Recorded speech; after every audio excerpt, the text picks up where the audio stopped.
Welcome. My name is Brian Barr. I'm the Associate Director of Career Development for the Charlotte School of Policy and Government. Tonight, we're going to be talking about salary negotiations. If you could enter into the chat, if you're currently going through a negotiation process or if this is just in preparation of future negotiation. But what we'd be discussing today is more or less just, if, when, and how to really ask for your value in these positions that you're applying to. And so just go over an overview of what we will talk about today. It's what influences the overall job offer. What are the different components of that? How do you maximize your overall worth? Make sure that you're telling them everything they need to know to really appraise you to the degree to which you are valued. How do you evaluate those job offers? And then some tools that you can use to research the salary so that you can come to the table with a relatively strong idea of what the value you would bring to that organization is, and then talk about the elements of what goes into your decision making, and then kind of like a brief overview of what the negotiation process can look like. So a bunch of different things go into the overall job offer in terms of what influences it. So it's a type of degree that you come to the table with. So if you come to the table with a very highly technical degree, so if you have, say, a degree in international security with a focus on lost my train of thought. Sorry. If you come to the table with a master's in international security with a focus on very technical aspects of like nuclear disarmament or nuclear disposal, different things like that, then those kind of positions are going to net a higher salary than, say, what you could find, say, with a policy analyst position within, say, international security. The more technical a degree, typically the higher salary you can generally net with that. So if you are a research analyst or something like that, that is generally going to be considered a more technical degree, and you're going to have more technical specifications and qualifications for those kind of positions. Now, supply and demand of a position really kind of depends on how many people are technically qualified for this opportunity, and really kind of how many opportunities are going to be around for that specific population. And so the more positions that are available, then there are specifically technically qualified individuals, then you're going to have kind of in a arms race in some kind of frame of mind of salary. You're going to be seeing higher offers because they're going to want to kind of net those really highly qualified individuals. Now, if there is a low supply of positions and a very high demand kind of position, then you are going to, generally speaking, see a higher, or you're going to see a lower salary just in general because they don't necessarily have to attract the qualified candidates as hard for those kind of roles. The type of employer certainly does have an impact on this. You will see, generally speaking, contractors are going to offer a higher salary. That comes at the cost of, job security. Federal, generally speaking, is very well-paid positions, but for the most part, you're going to start at a lower salary and then eventually kind of get to the place where it's going to offer you higher salary fairly quickly. At least in the grand scheme of things, within 5 years, you are generally speaking going to have an increase in salary that is reasonable. And then nonprofits, you can generally expect it's probably going to pay the lowest, and that's available budgets, or that's going to be impacted by available budgets, as well as a number of other factors in terms of amount of finance they have or capital they have to be able to kind of, generate for that kind of thing. Geographical location definitely has an impact as well. You can imagine that it's going to be a higher salary you can net out here in the DC region than you could typically from a place like where I grew up, Stoughton, Wisconsin. Just in general, higher cost of living generally equates to higher salaries in those same regions. Your level of experience, if you come to the table with 10 to 15 years experience for a position that's hiring anywhere from 7 to 10 years of qualified experience, you're generally going to be at the higher end of that salary range for whatever that position is budgeted for. And so your level of experience certainly does influence the overall amount that you can get for that position, and specifically how you represent yourself. If you don't necessarily dictate kind of the overall qualifications, skill-based skills, responsibilities you've had, if they don't know really kind of why you are such a qualified candidate, they aren't going to be able to praise you for the salary that you are going to be valued at if you had told them that kind of stuff. So all these different factors kind of create the puzzle that generates kind of what job offer you end up getting. The salary, at least, you would end up getting. So how do you maximize that? It really starts with the application.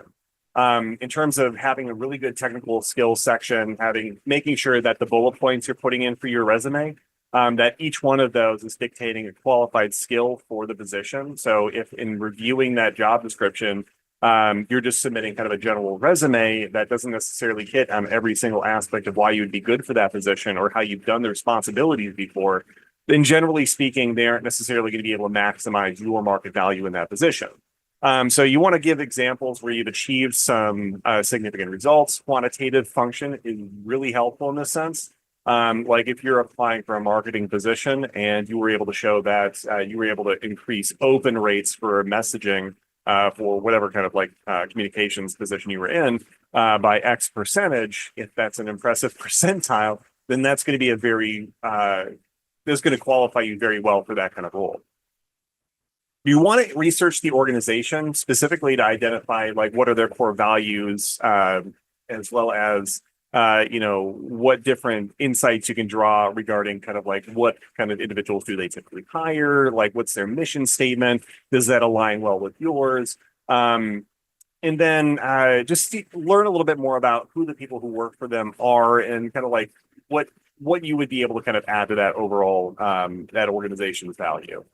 You want to learn the organization's culture. Typically, this is the easiest way to do this is during the interviews, to really kind of figure out to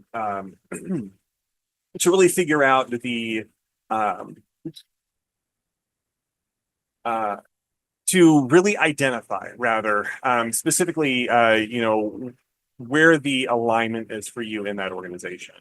Typically, there has to be an institutional fit, as well as a culture fit. And so generally speaking, people who get hired in these positions are going to be individuals who kind of vibe with the people they're interviewing with. Or as long as there's some kind of alignment of organizational culture, that is definitely bonus points in the overall interview process. And then you definitely want to describe the ways in which you can contribute to the organization, not just merely mention kind of what you've accomplished in the past, but really kind of relate what you've accomplished in the past and why that applies to this organization and why that's important for them to know. Why does that increase your value as a candidate for this organization? Some things to remember before even kind of actually getting into before receiving an offer. Do not be the first one to do not initiate a conversation about salary. If you're the first person to bring it up, that is going to be clear rhetoric to them that, the main thing you only care about in this position is what you can, the salary you can get for it. And so, that may be very well true, or maybe one of the things you're most excited about in that position. But if the way you bring that up is oh, is the salary for this $150K a year? Then for the most part, the main thing they are going to you think you are caring about is, oh, you just care about the salary. You don't care about a mission. You don't care about working with our stakeholders, any of that kind of stuff. So we're just going to go ahead and move on to another candidate. You want to avoid giving a specific number, not necessarily a number. But what I like to do is generally give a range. And the higher the salary, the larger range I will typically give. And so what you can do in this case is, so for a salary of if they have a range of, an average salary of 85,000, what I will typically do is I will give a range of 80 to 90,000. I'll give a $10,000 range. But say the salary is 155,000 a year. Typically I will increase the range kind of in concurrence with kind of what that salary is. So if it's 155,000, I might do something to the effect of 145,000 to 165,000. And just find kind of where that overall might fit. And so for the most part, it's considered relatively reasonable if you are providing kind of a wider range if it's a higher salary. What you don't necessarily want to do is say, oh yeah, anywhere from 50,000 to 90,000 is fine by me. Because for the most part, that won't seem like a really serious kind of offer. And so generally speaking, it's under 100K, give a $10,000 range. That is generally speaking going to be fine. And there will be some organizations that actually post the salary range. So it'll be a little bit easier to identify. It's okay, so what salary range what salary should I put in there? And if they do post the salary range, typically the question they will ask is, oh, you probably saw the salary range for that is, is that an effective range for you? So some possible responses if you're asked in the interview, if what kind of, salary are you expecting for this? Some of the different things you can say if you don't want to give a number then and there. Hopefully, you'll have done research before this point, so it won't be terribly surprising.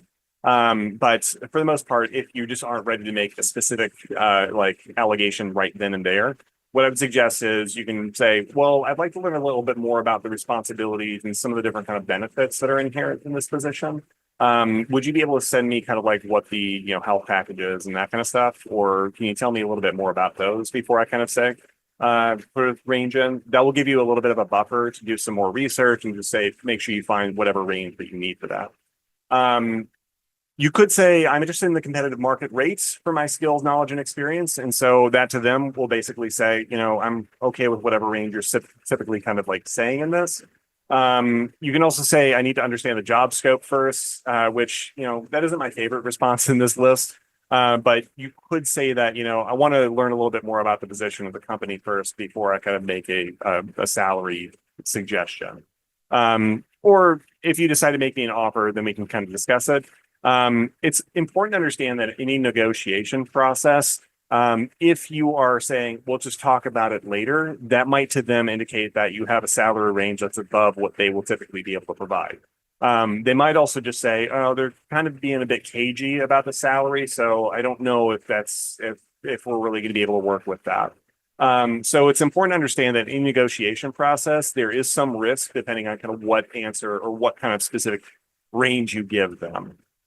So that's why it's very important before going in through the overall interview process. And my suggestion is when you're applying, just do a little bit of research through like Glassdoor, and we'll talk about some of the other resources you can identify a little bit later on, but do a little bit of research on kind of what salary ranges for that position are on the front end. That way, if you get to this kind of question, kind of like they surprise you with it in the qualification interview, then you'll be able to learn a little bit, you'll be a little bit more prepared to give them an answer. Okay. So you finally got that offer. Congratulations. What do you do from there? So first of all, you need to thank them for the offer. Regardless of whether you plan to take it or not, it is imperative that you thank them or show some degree of gratitude that, they went through this time, energy, and process to make you an offer. So be very, very certain that you are gracious in the overall response. And then you can ask for some time to consider the offer. My favorite tactic to use here is ask them, when will you need a final answer by? This provides a little bit of a buffer for you to be able to kind of identify, it's like, okay, what is their schedule? Like, what are they trying to make sure that they get in time for this kind of stuff? And if that's the case, then if their response is, oh, well, we need to know by the end of business today, then it's like, ooh, that's a really tight timeline. Is there any reason for the kind of, expediency in this process? Just to learn a little bit more about why they need you to accept that. And then, especially if they kind of end up, and I mean, most organizations are a little bit more cautious these days and not lowballing people. But if they do, in fact, lowball you, and they give you an offer and say, hey, we need a really quick turnaround time here, then that might be kind of like that high pressure sales aspect of this. And that's just something to be a little bit more cautious about. If that's how they approach hiring, I can't imagine that the professional development they go through at this organization is going to be much better. Still, there could be a number of reasons that they are trying to move this process forward as quickly as possible. One of them could, in fact, be because they are just like, this was a backfill position. This was somebody who left unexpectedly, and there is a major event coming up that they need to fill it with somebody for. There's a number of reasons that they could kind of utilize for a very, very brief timeline, but by asking them what their timeline is, you don't necessarily run the risk of being of responding, oh, can I give you an answer in 3 weeks? So you want to be able to kind of consider what their timeline is. And then if it is too short for your typical process, you can ask for a little bit more time. You can say something to the effect of, oh, so there's actually, I'm having kind of like a family discussion. I want to kind of discuss with my family before I have a chance to say yes or no. Would I be able to get you a response, say, by beginning of next week? Would that be effective? And then, they'll let you know, and then you can kind of have a little bit more time to decide. But, typically it creates a better situation, a scenario for you if you're able to ask for what their timeline is first, so that you can kind of say adjust whatever frame of time you give them. So if you do have other interviews, you can ask for more time. I would not be specific in saying, oh, I'm interviewing with your competitor tomorrow at this specific time. What I would typically say is, oh, thank you very much for your very kind offer. I am interviewing with a couple of other organizations, and they aren't necessarily going to have their decisions until next week. Would I be able to give you a response next week sometime? You do want to be reasonable with this. If you come back and say, oh, well, I'm interviewing with another organization, they're not going to make a decision until the end of the month. Today being April 9th, would I be able to give you a decision by end of April? Most of the time, organizations are going to want to move a lot faster than by month. And so there's going to be, you have to be reasonable in these circumstances. And so that's, again, why I like asking them for when they will need a final answer by, because if they say, oh, you got a couple of weeks to decide, or if they say, oh, we need an answer within the next 48 hours, then that will kind of dictate whether or not it would be reasonable to ask for another month or a week or two. So just keep that in mind. And then you want to compare and counter the offer. If you don't have another offer yet, if you're merely just interviewing with the other organization, what I would suggest is evaluating how you're feeling in those interviews. Does that organization feel like that institutional fit? Does it feel like that culture fit? Now, it's also important to understand that if you are leveraging against an offer that has not been given yet, or if you're leveraging your offer against a position you're just interviewing for at the time, there is obvious risk there in terms of if you decline the offer, you might not get the other position. And so you have to weigh those kind of things as well. Is it better to take the position that is currently offered to you? Or if the other position is the dream job, do you want to kind of like put all your eggs in that basket and kind of like make that decision? A very personal choice, one that I'm not equipped to answer in a webinar. So again, a very, very personal choice. And then you want to be honest. You don't necessarily want to enter in this process kind of being surreptitious. You don't want to be kind of, just withholding and all that kind of stuff. But you don't have to be like completely an open book. Like I said, you don't want to be so specific that you're saying, oh, I'm interviewing with your competitor. You can say something to the effect of, oh, I'm continuing going through some other interviews. They should have their answer by X date. Would I be able to give you an answer by that time? And then, they will appreciate the honesty. Use the time you're given to analyze the offer. When I suggest that I want to talk about this with my family, I want to make sure that my family, in terms of where we're going to be located, does this involve a move? Does this involve a change of schedule?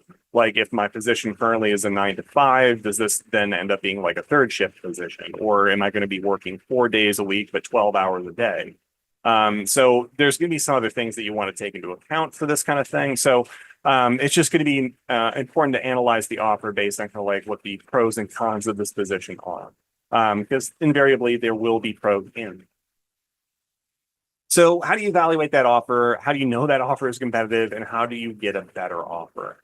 Those are going to be some of the different key things to consider in this overall process. And it really comes down to evaluating all the components of the offer, not just solely the salary. Because if it's offering a very high salary, but it's expecting, it's a salaried position and, we work until the projects are completed. That means you're going to be putting in 60 to 80-hour work weeks occasionally. Is that something you're willing to do considering that salary? Are there other benefits to consider in this overall process? So is there going to be is it fully covered medical? Do they give you on-site daycare options? Is there flex time? Are you able to work remotely? Is it more than 2 weeks specifically vacation? So 10 days vacation for in general. Do they have a pension plan, or is it a 401k, or is it some kind of hybrid program? So consider all these different kind of things, these different elements of the offer. Like say part of the issue or part of it is you live all the way out in Loudoun County. And this position is in, the dead center of BC. Would they be willing to offer you commuting benefits on the VRE, which would be about, anywhere from $15 to $20 a day every time you commute in there? Or is there other kind of, flexibility with that? Are you only going to be required to come in once a week and, work remotely the other 4? So consider these different kind of things. And if you have questions on any things, it's very important that you make sure you ask these kind of questions before saying yes or no to the offer. You can't necessarily negotiate for a commuting benefit or a retention bonus after the fact. So keep that stuff in mind. And just to go back here, another thing I like to consider, especially when I'm tendering an offer, is, what are career opportunities within that? What are some different ways I might be able to kind of develop myself professionally so that I'm adding tools to my toolkit, as well as making sure that I'm a more valuable asset to the company? And so this could also involve, is there an opportunity for me to, go on for further education? Can I get a PhD? Is there a different certification process I can go through that this organization offers? Is there an opportunity for me to use this for payback of student loans? Is there some different kind of benefits they have for that kind of stuff? So some different areas you can look at to get the salary information. Obviously, the company website may post kind of what their salary range are. This does change from organization to organization. Most federal opportunities will have their absolutely outrageous ranges occasionally. They'll say, yeah, anywhere from 50,000 to 120,000. And generally speaking, you can expect that you're going to be somewhere in the bottom 25% of what that position is offering. But other organizations non-federally might post what the salary range is. If they don't, what I like to do is go to Glassdoor.com and see what other people have posted about their salary they earn with this organization. Some of the challenge with that is if this is a very small organization, say like a very regional or rural company, they might not have a lot of people who have gone through this process of entering information in Glassdoor. And so you can look up to see kind of what salaries for that kind of role or that kind of position are within that region, within that city. But you can also use things like salary and payscale.com to identify, what is my specific value I bring to this organization. Compared and contrasted against other individuals within my community, within my specific field or my specific position, what are those individuals earning? And they'll give you a bell curve of specifically kind of like where your mid to upper range salary opportunities could be. And that's the other way I would kind of identify if, it's a very small organization, you can't find any information on Glassdoor and they haven't posted any kind of additional salary information on their specific organizational website, then that's what I would do. I would kind of make a little bit more of an allocation based on my role, my responsibilities therein, how technical it is, and, salary.com and Payscale are really good ways to kind of identify that. So what if you do want to negotiate? Because it could be a situation where they offer you a salary that you think is appropriate and you say, yeah, absolutely. I think that sounds great. But if you do want to negotiate, you want to consider the type of organization, the level of the position. If this is, say, a program coordinator position and you were expecting it to offer you somewhere $75,000 to $100,000, it's unlikely, depending on if that is, say, a nonprofit coordinator position, or if it's, say, a contractor coordinator position where you're coordinating an entire region of specific policy, international security, something akin to that. So the level of the position and the type of organization is going to dictate kind of what their overall salary range is. And so you don't necessarily want to go into the negotiation saying, oh, is this negotiable? Well, I would like a $25,000 bump in the overall base salary. It's not going to work out well if that base salary is $50K. Know exactly what you want. So going into this, you should have a clear idea of what you think is an appropriate salary range or salary for this specific position. So specifically, prioritize what is important. Is that salary that they offered, or is the salary that you are expecting or wanting to get going to be enough for you to be able to commute effectively, to be able to pay back student loans, to be able to kind of work with a mortgage, a car payment? What are the different factors that are influencing this decision? It's going to be a personal discussion. But for the most part, know exactly what you want and if that salary range within this organization, this position, is going to be appropriate enough for you to be able to kind of do all that. And then build your case. You are not necessarily arguing for kind of like what salary you want. You're negotiating, you're conversing about this kind of stuff. And so you want to build up the facts and figures of why you should have this higher salary. Different things I like to do to kind of like help build this case are, do I have technical qualifications that weren't necessarily a part of the overall position description? Like me personally, I have talents in Premiere Pro, Adobe Premiere Pro. And so if the organization I was applying to was asking me to put together different videos and things like that, I would be able to do basic editing for these different videos and be able to kind of like encode them so that they can go onto a different site, on any number of different sites. And so if that is something that they don't necessarily have to farm out to a marketing department, a communications department, anything like that, I have added value to my role within that organization. And so if that is not something I put in my resume or different kind of like things I put into the overall application process or interview, then for the most part, that's something they may not be aware of. And so that could help me in my case of saying, hey, I'm able to do additional responsibilities and do additional things that could be of value to you. And so that would be, to me, that would be a way to, add value to, or add to my case of whether or not I would want to, if I wanted to negotiate for a higher salary. Other things you can do would be to identify, in terms of other things, I would consider not necessarily mentioning, I wouldn't necessarily mention things that would be akin to everybody having that concern. Like if the scenario was, hey, I have a mortgage payment. It's like, okay, well, I mean, so does everybody else. That doesn't necessarily affect how much we would be able to offer you. Or if there is something specifically like, oh, I live all the way in Loudoun County and then I need to commute to this organization. They don't have any commuter benefits. Then they're not going to offer you a higher salary because I mean, their expectation might be, well, you should probably be living closer to the district if this is something that if this is a position you want. Otherwise, we can't control your commuting distance. So focus on the facts and figures of what would add to your value. What would add to your value within this organization. Analyze risk. If this is the only offer, you don't necessarily want to upset the apple cart. So you do want to make sure that as you're kind of negotiating this process, that you're not necessarily going, too hard on any one specific fact. Like if you say, again, ask for 25,000, they may consider you an unserious candidate and say, oh, well, okay, we didn't realize, you were completely unaware of what this position offered. So we're just going to go to a different candidate. But again, the other aspect of analyzing that risk, figure out if this position is unnegotiable, and it's not, or it's saying like the highest we can offer you is 65 and you were asking for 75. Analyze the risk. If this is an important step in the right direction for you, if this is a step in the door for an industry or an organization that you desperately want to work for, maybe that $10,000 pay cut would help you in your overall career. Figure out in the interview process, in the negotiation process, how often do things like salary increases typically happen? Is this a very rare instance? If that's the case, then, I mean, I don't know that I can do a $65,000 considering the price of everything else is increasing.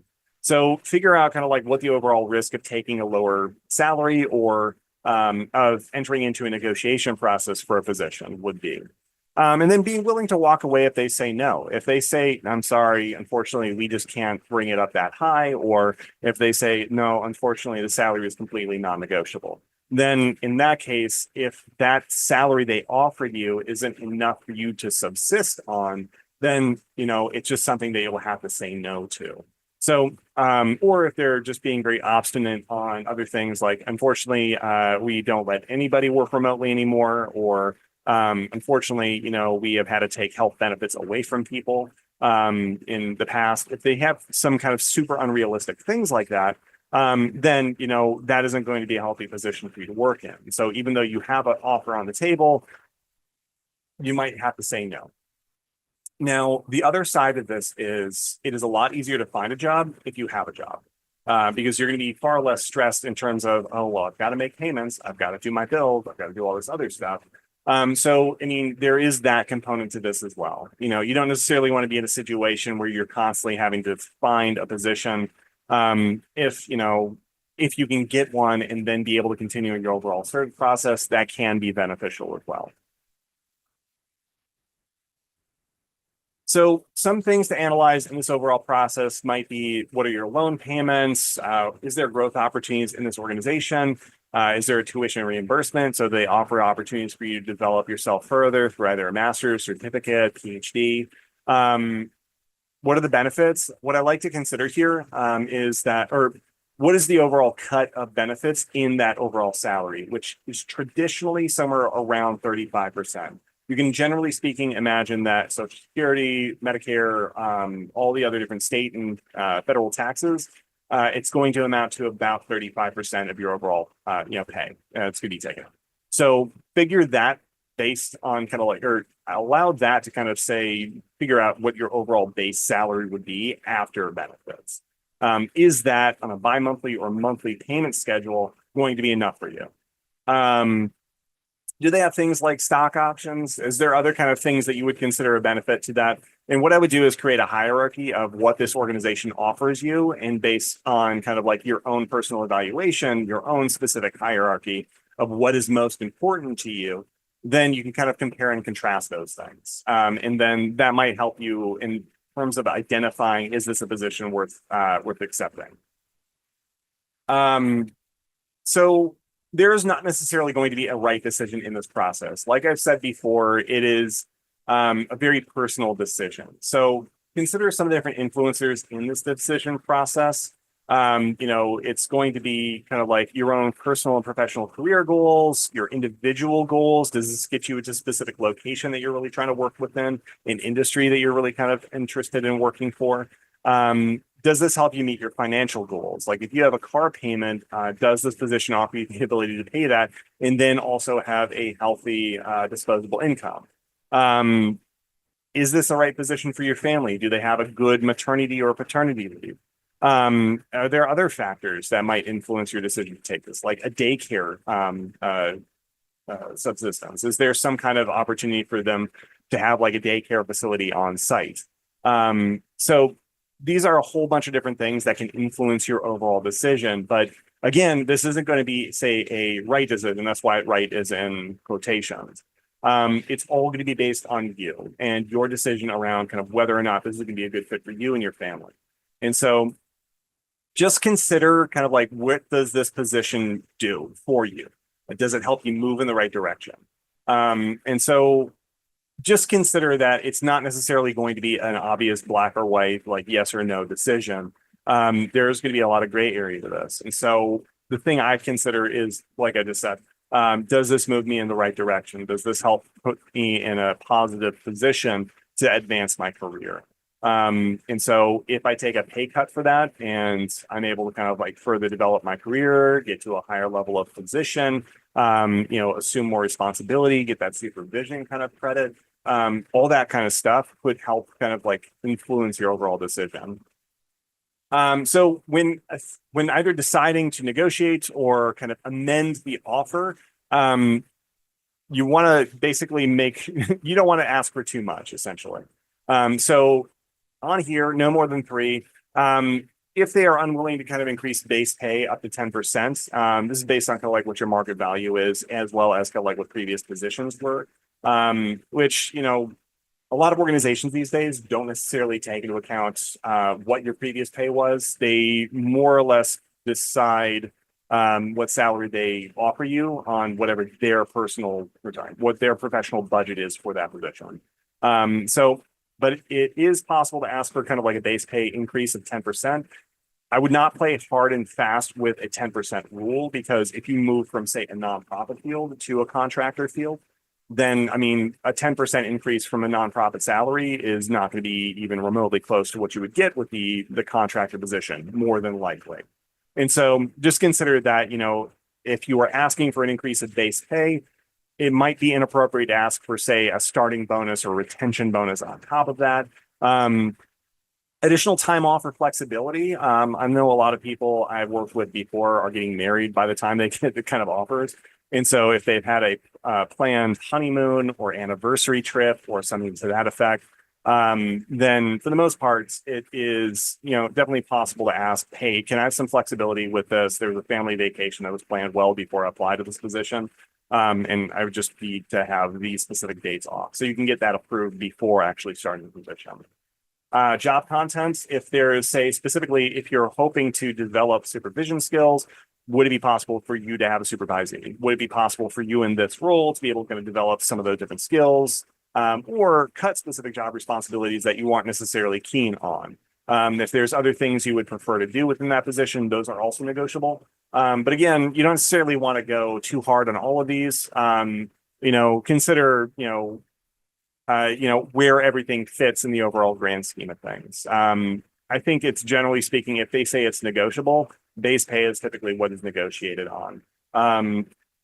If you have those different family vacations or the different like anniversaries or honeymoons or anything like that, then that ultimately has to be a part of your overall negotiation process, because you will likely not have developed enough time off to be able to kind of do that effectively. And so that has to be an overall part of the conversation. Maximizing your negotiation, you always want to maintain professionalism, which is a very obvious point, right? I think it is best to just kind of approach this from a mutual agreement, a very conversational versus confrontational. So the overall goal here that you should have is making sure that you're providing kind of like your side of the argument here, or not argument, your side of the discussion. And so you're saying, this is why I believe this. This is pretty much why I think this would be an appropriate salary, or this would be an appropriate time off request, so on and so forth. And so, like I've said before, role of initial salary in future positions is not necessarily going to impact you going forward for a lot of organizations, as it's just become less and less a component of how they design the salaries for these roles. So I would worry less about that and focus more on what value do you bring to this organization? Is it negotiable? And are you able to negotiate for a little bit higher salary? Cool. So now you get to wait. And if they do say no to everything, you have to be prepared to walk away. If they say it is negotiable and then everything you ask for is then declined, that's the point at which I would decide, okay, maybe this isn't necessarily the best position for me. So some of the reasons they may not negotiate is because you're asking for more than what your experience or your skills might be worth.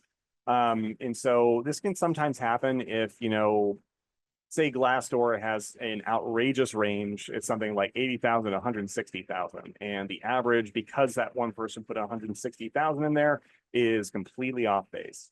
And you say, oh, well, other people in this position are getting 100,000. I should be able to get that effectively as well.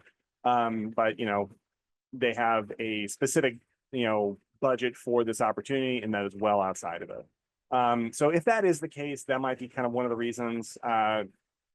Equity within the organization, overall, if they're kind of, and I mean, this might affect the decision based on job security, but if the equity within the organization is they are starting a new department, or they are really uncertain of kind of like how effective this role is going to be, they might not be willing to offer as much or as high a salary as if they were like, oh, this is a quintessential position of the organization, and we need this person to basically be, the front person for this. The lack of budget, if they have only budgeted up to like say $82,000 for this position, you ask for 100, there's no way they're going to accept that. And so for the most part, they would say, well, we can go a little bit higher, but they're not going to say renegotiate for a much higher salary. It could also be like the standard rate for new hires. So as a couple of reasons for a rationale for kind of like why they might not be able to negotiate. So when committing or accepting or declining opportunities, you want to commit fully. There's no tentative acceptance or tentative decline. Essentially, when you accept or decline, you have to be very explicit in saying, thank you very much for this kind offer. I will gladly accept this. You want to avoid statements like, oh, this is great. Thanks so much. I'll get back to you. Or just thanks so much, and leaving no additional context. In that situation, they may say, oh, thanks so much. That means you have accepted. Or if you just kind of say thanks so much, and then you don't say I'm declining the position, they will assume you have accepted the position and get really confused when you don't submit any paperwork or communicate any further with them. So always commit fully. Make sure that you are saying explicitly, unfortunately, I am choosing to decline this opportunity as there's another offer I've received that is, my dream job. Whatever kind of rationale you give for that. Always request a written offer letter. I mean, in this case, email. But for the most part, you want to be able to make sure that if in that offer you've negotiated for a higher salary, specific time off, or any kind of specific, additional benefit, you want to make sure that's in writing so that when you were accepting it, you can confirm that, yes, we have negotiated for this salary at this rate, or, for this salary for this position, and this time off has been pre-approved. Thank you so much. I gladly accept. You want to make sure that's all explicit. So if, once you start with that position, they're like, oh, actually, we're starting you at this salary. You say that is not what I accepted, and you'll have to end up probably leaving. But that's just a very important aspect of that. Have it in writing so that basically no confusion or disruptance can happen. So with acceptance letters, show appreciation. Again, a lot of time, energy, and honestly, money goes into this process. And you do not want to get into a scenario where you're suggesting, hey, I don't need to take your dumb position and whatever.